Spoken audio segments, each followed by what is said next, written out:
وہ بہت پریشان تھا۔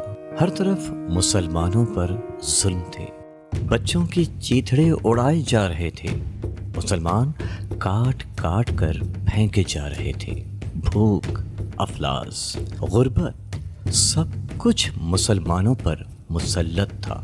پاکستان سے افغانستان، فلسطین سے برما، مسلمان بدحالی کا شکار اور ظالم طاقتور۔